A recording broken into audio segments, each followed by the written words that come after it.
This side CA Bhuvi Ahuja. तो आज हम डिस्कस करते हैं सेक्शन 128A जो कि गवर्नमेंट लाई है फॉर वेवर ऑफ इंटरेस्ट और penalty relating to financial year 17-18, 18-19 and 19-20।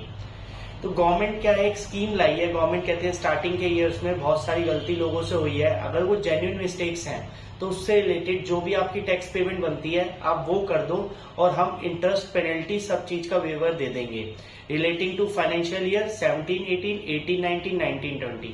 तो आज हम कुछ क्वेश्चन डिस्कस करते हैं जो कि हर टैक्स पेयर हमसे पूछता है कि इस केस में क्या होगा। तो जो सबसे पहला क्वेश्चन है वो ये है कि ये जो वेवर स्कीम है ये कौन से ईयर्स के लिए है और कौन से सेक्शन के लिए है।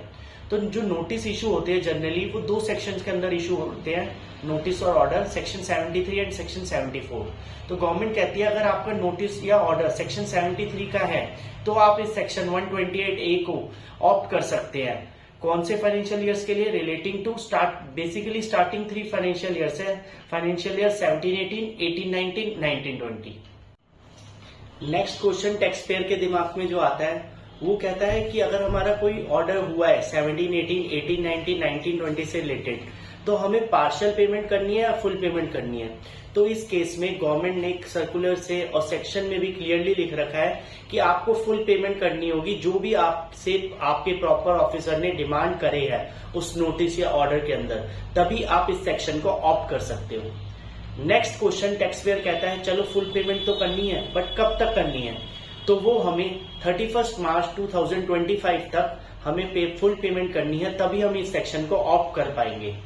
उसके बाद टैक्स पेयर के पेमेंट में दिमाग जैसे ही वो पेमेंट करता है उसके दिमाग में फिर एक क्वेश्चन आता है, वो कहता है जी पेमेंट तो हमने कर दी तो अब हमारा खुद ही सेक्शन वेवर और इंटरेस्ट वाला जो है वो ऑप्ट हो जाएगा। नहीं, इस केस में सरकार ने कहा है अगर आप इस सेक्शन को ऑप्ट करना चाहते हैं तो आपको ऑनलाइन सेक्शन 128A के लिए फॉर्म फाइल करने पड़ेंगे जो कि पोर्टल के ऊपर अवेलेबल है, SPL 01 या 02 जो भी आपके केस में एप्लीकेबल होता है।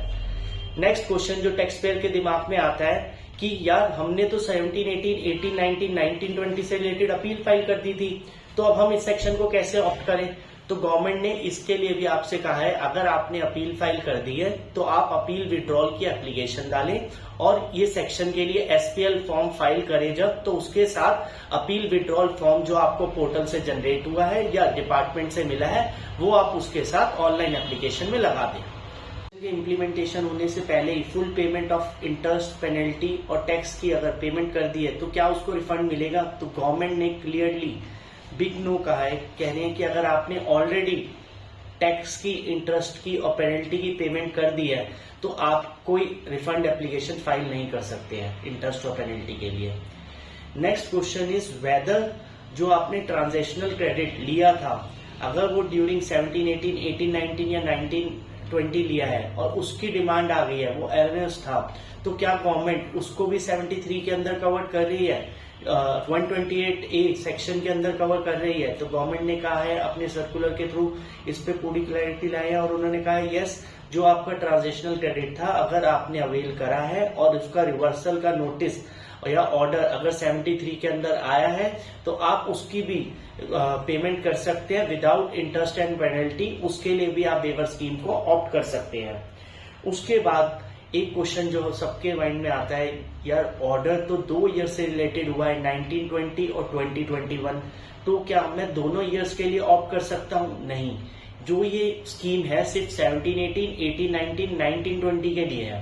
बट अगर आपका 2 साल का ऑर्डर इकट्ठा हुआ है 1920 और 2021 सपोज करो, तो आपको क्या करना है 1920, 2021 में जो भी उस ऑर्डर में डिमांड करी गई है वो फुल पेमेंट करनी है।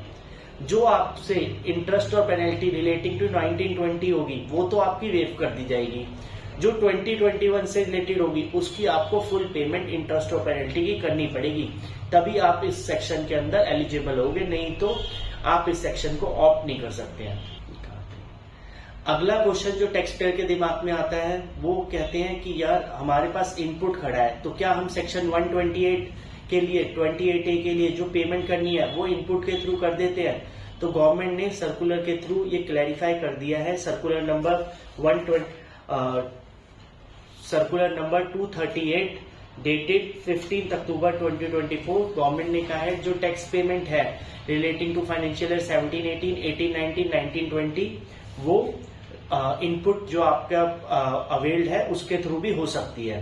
बट अगर वो डिमांड रिलेटिंग टू आरसीएम है तो वो payment only in cash allowed है, क्योंकि जो आरसीएम की पेमेंट होती है वो जीएसटीआर 3 में भी कैश के थ्रू ही होती है। तो जो आप डिमांड आई है उसकी भी जब आरसीएम की पेमेंट करोगे तो सिर्फ कैश में ही करोगे। Thank you so much.